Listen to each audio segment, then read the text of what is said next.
Well, we all remember our civics classes growing up in school, right? You learn a little bit about American government and everything that happens here in our country. And there are students all around America who are doing that right now. Some of them making their way here to the Cornhusker State for a stop to the National Civics Bee. So joining me right now, we have Tara Lea from the Nebraska Chamber of Commerce. Tara, thank you so much for being here. So glad to be here. Tell us a little bit about this partnership. How did this all come about? Because this is the first time this is ever happening. First time in the state of Nebraska. So the U.S. Chamber has been doing the National Civics Bee for about 2 years.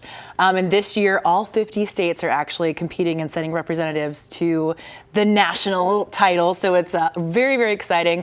The contest is open for all 6th, 7th, and 8th graders. And it starts with an essay. So just a 4-paragraph essay could win them a trip to D.C. to compete on stage and actually win a $100,000 savings plan. Wow, that's an amazing prize. But yes. Talk a little bit more about the bee. What goes into that process and what do the kids have to do to prepare? Yeah, so it's actually a pretty simple process. They will, like I mentioned before, they have a 4-paragraph essay about just an issue in their community. So it could be their school, their town, something with their group, whatever it might be, sports.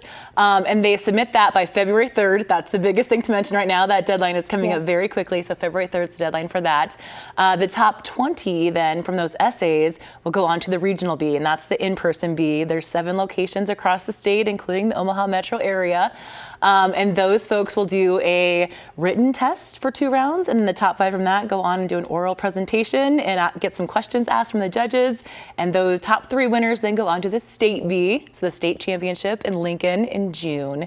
And then from there, our top person in Nebraska will go on to nationals in Washington, D.C. Really exciting. And it seems like there's a lot of work that goes into it. Why is it important to have competitions like this for students to be knowledgeable and learn a little bit what's going on? Yeah, I think the students study civics for, a unit or a couple months, maybe if we're lucky. And it's such an important and valuable lesson for them growing up through life. It's problem solving. It's making your community a better place. I think people think politics right away when they hear that, but that's not the case at all. We're just trying to improve on the communities that people live in, and the students are being able to make a difference.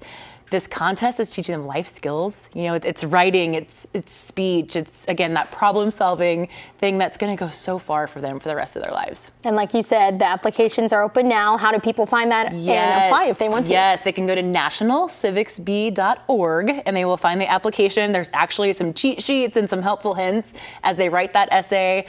So they can go online and submit that, and that's all it takes. And they're in and ready to go. All right, easy and well worth it too, and learning a lot. Tara, thank you so much for being here. We're going to have all this information for you up on our website, firstalerts6.com. We'll send it back to you.